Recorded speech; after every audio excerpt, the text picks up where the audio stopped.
तस्वीर का मुद्दा इतना बड़ा मुद्दा लग रहा है तो उसे ऐसे बुनाइए कि कम से कम पार्टी को इनके फायदा हो। उससे फायदा नहीं हो रहा आपको, वोट में तब्दील हो जाए वो। ममता जी, सुचरिता जी देखिए, वो कोई मुद्दा ही नहीं है, है ना, वो कोई विषय ही नहीं है। सबसे पहली और इंपॉर्टेंट बात, अगर ये भाजपा को समझते तो इनके दिमाग में वो डाउट आता ही नहीं है। Point number 1। पॉइंट नंबर 2, इस समय बात हो रही है सीट शेयरिंग पर, इस समय बात हो रही है कांग्रेस पार्टी पर, इस समय बात हो रही है इंडिया अलायंस पर। तो उस पर हम बात करें ना, भारतीय जनता पार्टी और एनडीए तो बोल चुकी है 400 पार, 370 डेफिनेटली आ रहे। वो तो कॉन्फिडेंट है, सिक्योर्ड है, उनको पता है उनको क्या करना है और विकास के आधार पर वो इस चुनाव को जीतने जा रहे हैं। अब देखिए, अभी मेरे सपा के मेरे 2 मिनट सपा के मेरे भाई, अच्छा ये सुन लीजिए प्रेम कुमार जी, आपके लिए स्पेशली बता रही हूँ, हाँ आपके लिए स्पेशली बता रही हूँ, और अजीज खान जी तो बैठे हुए हैं। राजेंद्र चौधरी ने ऑन रिकॉर्ड बात कही है, हमने फाइनल ऑफर 17 सीटों का दे दिया है।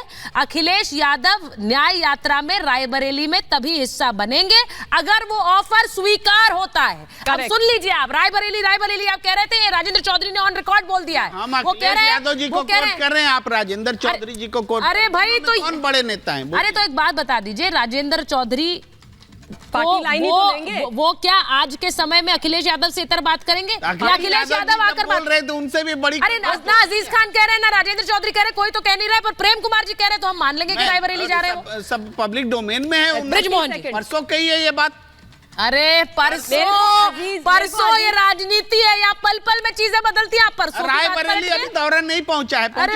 रायबरेली राहुल गांधी पहुंचेंगे और वो शामिल होंगे, अपनी बात को सही करके दिखाएंगे। हाँ ब्रिजमोहन जी के पास, हाँ बोलिए ममता जी। मुझे सिर्फ अजीज भाई से एक बात बोलनी है। अभी उन्होंने बोला कि हमारी पार्टी और हम लोग वंचितों की बड़ी चिंता करते हैं और उनकी राजनीति करते हैं, इसलिए हमारा जो लाइन है वो बड़ी डिफरेंट है। अजीज भाई, कमलकांत साहब ने अभी प्रदेश सचिव से त्याग पत्र दिया समाजवादी पार्टी से। उन्होंने क्या लिखा त्याग पत्र में कि जो वंचित समाज है सपा में उसका सम्मान नहीं होता, जो बहुजन समाज है उसका सम्मान नहीं होता है। तो आपको ना अपने अंदर भी इंट्रोस्पेक्ट करना पड़ेगा। और एक चीज और बोलना चाहती हूं, देखिए अखिलेश यादव बड़े मजे हुए पॉलिटिशियन है, he is better than Rahul Gandhi. वो जानते हैं कि सुपड़ा साफ है कांग्रेस का उत्तर प्रदेश के अंदर, और विधानसभा का आंकड़ा अगर आप लेंगे तो आप बोलिए अजीत भाई, आप देखिए लास्ट जो सबसे ज्यादा सीट्स मिली थी कांग्रेस को विधानसभा चुनाव में यूपी में, वो 1951-52 में मिली थी 388। उसके बाद से डाउन डाउन डाउन आए, 2017 में 7, 2022 में 2, और लोकसभा में तो पिछले 1 ही मिली थी, और वो एक लोकसभा से की सीट में भी इनको कॉन्फिडेंस नहीं था, इसलिए राज्यसभा सोनिया जी चली गई। और इसलिए अखिलेश कह रहे हैं कि जो 17 देंगे उसमें इनकी जमानत जब्त होगी, तो वो देंगे नहीं, इससे ज्यादा वो देंगे नहीं। वो बस इसलिए दे रहे हैं कि लॉलीपॉप है, चलो दे दो। ये हालत है इस वक्त कांग्रेस पार्टी की, कांग्रेस की बुरी हालत है इस वक्त। देखिए मैंने आपके नेता की बात कही, एक थी कांग्रेस वाली बात, मैंने इसीलिए वो बात कही कि आज के समय में अपने नेता नहीं, जो साथ में जो गठबंधन, बीजेपी तो कहेगी, लेकिन जो साथ में पार्टियां हैं, आम आदमी पार्टी भी कांग्रेस का मखौल उड़ाती है, मजाक बनाती है। अब ये मजाक नहीं था तो क्या था,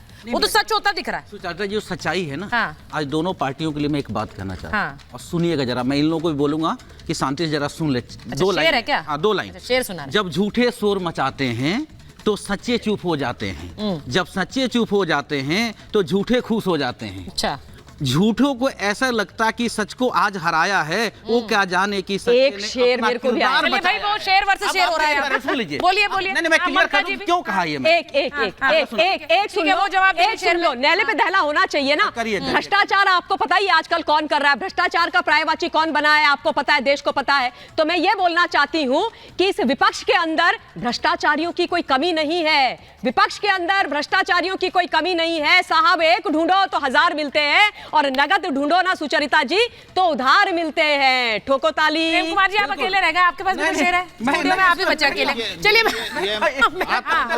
इतने भ्रष्टाचारी भरे हुए हैं, इतने भ्रष्टाचारी हैं, आप कहीं भी उठा लो, और आम आदमी पार्टी टॉप टू बॉटम भ्रष्टाचार भ्रष्टाचार भ्रष्टाचार। आम आदमी पार्टी के केजरीवाल जी बोल रहे हैं माला भैया भ्रष्टाचार का अड्डा। वरुण पुरोहित जी, ब्रिजमोहन जी स्क्रीन पर प्लीज, ब्रिजमोहन जी और वरुण पुरोहित। एक लाइन कंप्लीट करिए। जो आज बीजेपी कर रही है ना, मैं बीजेपी को चैलेंज करता हूँ यहाँ से। अच्छा, चैलेंज करिए। बिल्कुल चैलेंज है, और ये यदि दम है तो एक्सेप्ट करें ये लोग।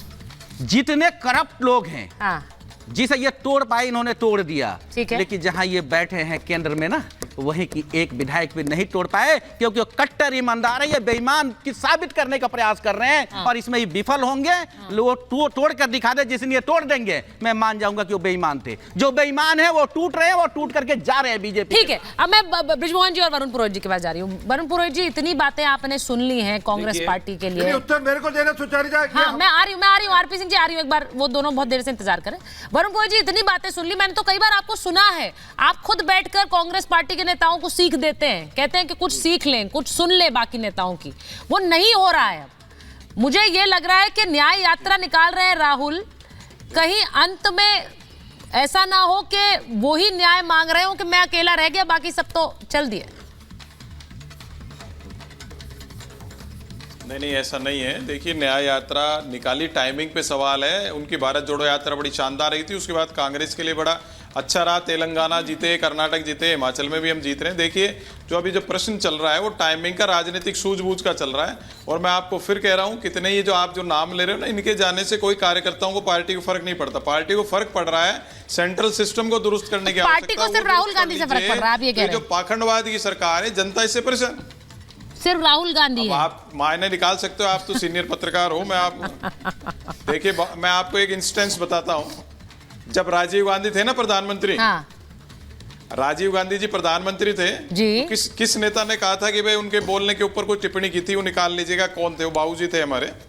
हम कांग्रेस में रहते हैं, भारतीय जनता पार्टी में कभी नहीं जाएंगे, दिशा नहीं बदलेंगे, कांग्रेस को सुधारने के लिए प्रयासरत रहेंगे। जहां तक आप बात कर रहे हो चुनाव परिणामों की, देखिए परिणाम ऊंचे नीचे आए, दो सीट पे तभी तो ये होता है जिसकी बात हम कर रहे हैं। पार्टी विद द डिफरेंस तो हमारी विचारधारा ये है, हम बीजेपी में नहीं जाएंगे, लेकिन सही कह रहे हो, हम अपनी अलग पार्टी बना लेंगे। यही तो होता, यही तो सुगबुगाहट है बृजमोहन जी, बीजेपी में नहीं जा रहे हैं, लेकिन कमलनाथ कह रहे हैं मैं सारे नेताओं से टच में हूँ।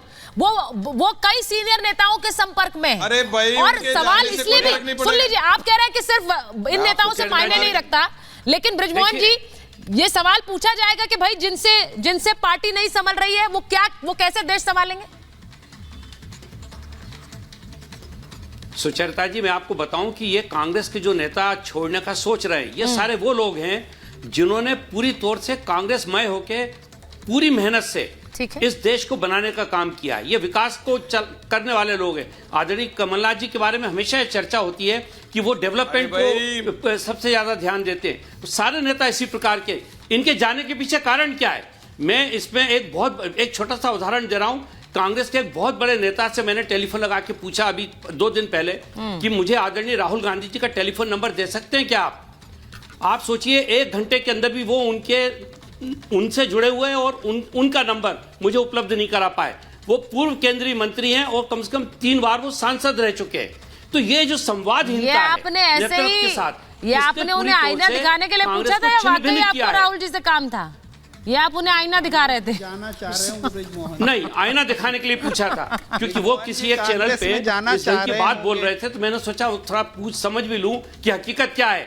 तो हकीकत है कि उनके पास नंबर नहीं है, बात नहीं कर सकते। इस संवादहीनता ने कांग्रेस को पूरी तौर से छिन्न भिन्न कर दिया है। और ये जितने वरिष्ठ नेता हैं ये इसी बात से दुखी है। और ये निश्चित रूप से एक नई कांग्रेस बननी चाहिए, उसमें ये सारे लोग जाएं, वो सारे लोग मिलकर एनडीए के साथ काम करें। हम लोग तो आमंत्रित कर रहे हैं। उन सारे लोगों की जरूरत है जो इस देश के विकास के लिए आदरणीय नरेंद्र मोदी जी के नेतृत्व में काम करना चाहते हैं। आए, साथ काम करें। देखिए आज ये बात कह रहे हैं कि 24 से पहले कांग्रेस ही टूट जाएगी। विलय कर देंगे पंडित नेहरू नहीं, विलय की बात नहीं कर रहे हैं वो। बृजमोहन जी, वैसे बड़ा अजीब है कि आज आप बैठकर कमलनाथ जी की तारीफ कर रहे हैं, चुनाव में आप उनकी बुराई कर रहे थे। देखिए क्या होता है, ये पक्ष तो बदलते हैं। अब बहुत से लोग जो सोच रहे हैं कि कमलनाथ आ जाएं बीजेपी पे, बहुत से लोग कह रहे हैं वो नहीं आएंगे, हम बीजेपी में उनके लिए जगह भी नहीं है। और क्या यही वजह है कि हम इस वर्टिकल स्प्लिट की बात कर रहे हैं? एक बार फिर कांग्रेस टूटेगी, एक बार फिर से क्या एक नई पार्टी बनेगी? और सवाल ये इसलिए है, उसमें क्या बड़ा एक रोल खुद राहुल गांधी का है, इसके बारे में भी सोचना पड़ेगा। क्योंकि अगर राहुल गांधी की मौजूदगी ही पार्टी को इस स्थिति में पहुंचा रही है तो ये अच्छे संकेत नहीं है 24 के चुनाव से पहले।